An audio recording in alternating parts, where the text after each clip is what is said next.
Hey everybody, this is Perch. Let's read this email. It says, "Hello Perch, longtime listener, first time asker." I stumbled that up. I'm emailing you today to ask if you have seen this TikTok about how shonen anime succeed at setting a tone and building excitement by glazing characters. Glazing being slang for hyping up a character's powers, feats, and capabilities in this context. For example, the narrator is hyping up how powerful Goen is in the lead up to his Super Saiyan 2 fight with Cell. The big complaint I have with mainstream American comics is that originally threatening villains and powerful heroes are presented in the narrative to be laughable and or ineffectual. Recently, I've seen this in a very big way with characters like Cyclops and Mr. Sinister. How can American writers relearn this lost skill? Does it come down ultimately to a major tone shift, or is it something that can be solved with some simple dialogue changes? Furthermore, do you think the US audience has an appetite for this type of tone? A friend of mine complained that the Vulture should not have been given Spider Man so much trouble in the recent Amazing Spider Man run because Spider Man is so much stronger. Meanwhile, I appreciated how Wells at least tried to make the villain somewhat threatening. Thanks for reading this long email. Love to hear your thoughts. Um, yeah, but well, so lots of thoughts on this, and I think a lot of it comes down to this series, Firefly. If you remember that series is Joss Whedon, and it was relatively short. Nathan Fillion was in that. He was wonderful, of course. The whole cast was good. It was a fun show, and it's generally remembered very fondly in kind of the same way that Next Wave is considered fondly in Marvel Comics. And I love that series. It was fun. It was enjoyable. But there was one sin in that series, or maybe more, I don't know, depending on your point of view, but one that kind of directly addresses your question that I think was a big problem. And in it, they like to do what I would call very, very basic subversion of expectations, which has become obviously a bigger deal as we got kind of, a decade later. It is interesting, by the way, how many directors and writers and everything else basically owe massive parts of their career and their style to Joss Whedon. They've copied a ton of what he's done. Nobody wants to admit that these days because Joss Whedon is on the outs, but he Whedon basically created a lot of the style of writing, particularly for lack of a better word, nerd hobbies, things like comics and sci-fi and all that kind of stuff. That became really the way a lot of this stuff was done.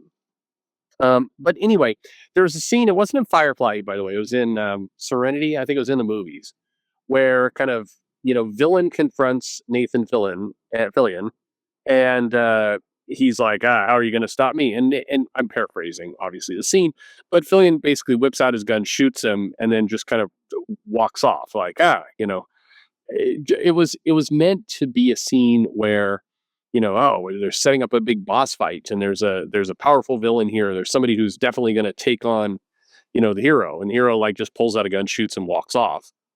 And it was a popular scene. A lot of people loved that. I heard it over and over in the comics about how cool that scene was. And it was cool. But the challenge was it basically, because so many people watched it were inspired by it, you're like, hey, wouldn't it be cool that instead of having the big drawn out boss fight, instead of having the big battle between hero and villain, if the hero's like, fuck it, and just, shoots a guy and moves on, and you're expecting kind of a big classic fight, and instead you'd get just the villain being immediately kind of taken out and gimped, and the hero kind of moving on with their life.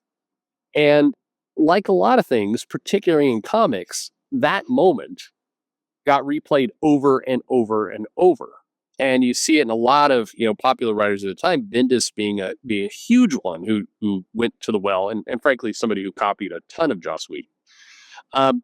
You saw Bendis do this in a lot of his comics, where the villains were portrayed to be more neurotic, more funny, more ineffectual, more stupid and dumb, and the hero basically could kind of mow over them very quickly, and that became popular. And then Bendis was popular, so more writers started to do it. And today the challenge we have is you don't see a lot of threatening villains in comics. In many ways, the writers are scared to create a threatening villain for a lot of different reasons. But you basically the comics are setups for the heroes to basically just mow through everyone that's there. And then now the problem is now that's started to eat into the heroes as well. The heroes also have to be dumb and stupid. If you're looking at this current X-Men versus Uncanny X-Men crossover that's going on in comics, you've got these kind of, unknown, mutants for a week, kids that are helping out or kind of tethered to Rogue's team. And you see them walking all over, Magic, Cyclops, major characters who have, in theory, decades of experience, and they're basically just getting taken out by people who like, I've got a magic horse. And that that shouldn't the problem is it creates a funny moment for readers. They're like, oh man, Cyclops is just getting his ass handed to him, and he's just being silly, and he's cracking jokes, and but he's getting completely owned by these kids. And it creates a funny moment. But the challenge is it ruins kind of your ability to do something big with Cyclops later.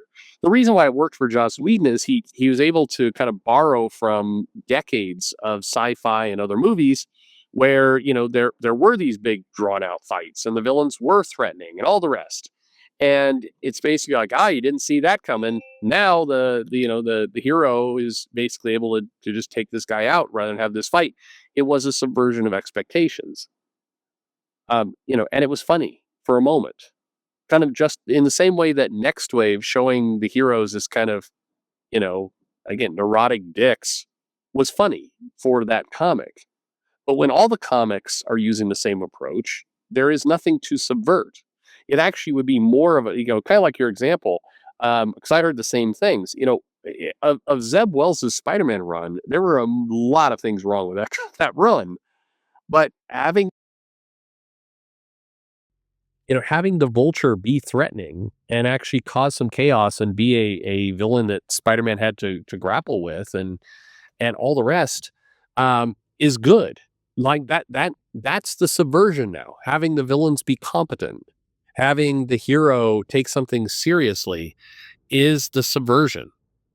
And in some cases, it is going to take a while for it to sink in and really, be a kind of a strong moment for comics. But it has to happen because having Cyclops or what Kieran Gillen did to Mr. Sinister of making him this kind of ditzy, dopey, over the top melodramatic villain. It basically, Sinister was a very threatening character, and he became a silly joke. And then they did that Sins of Sinister, which elevated him a bit to actually making kind of the various Sinisters out there be world threatening, but still, you don't have as much to build on when the character is kind of a, mincing fool.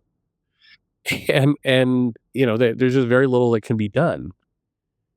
The same thing with the heroes. It's going to take a while for them to be able to come back from the damage that's been done to Wolverine or Cyclops or many of these other characters when they're goofy. It's not the hero doesn't have to be serious all the time. It wasn't like from the 60s to 2010. It's not like every single moment of the hero was serious. It's not like they never failed. Cyclops failed tons of times.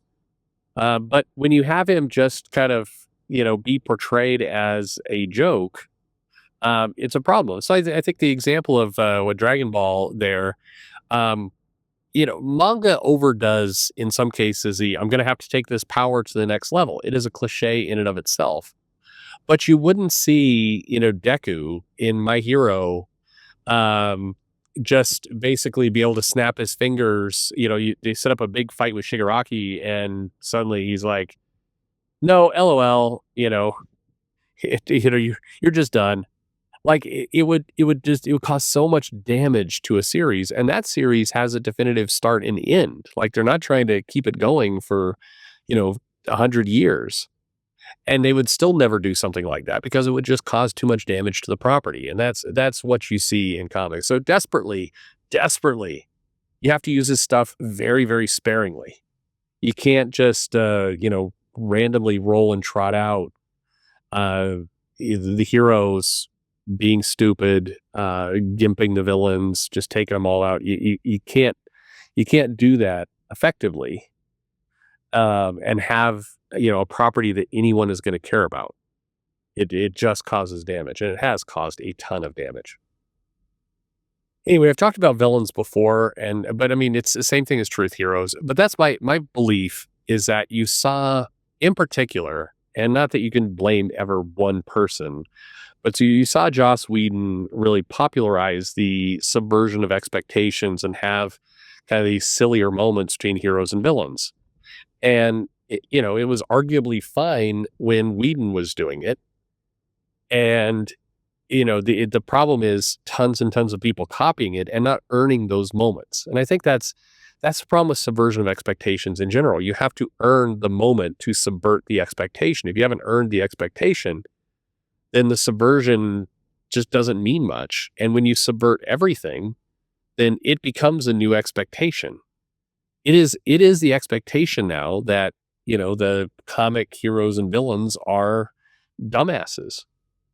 That is the expectation.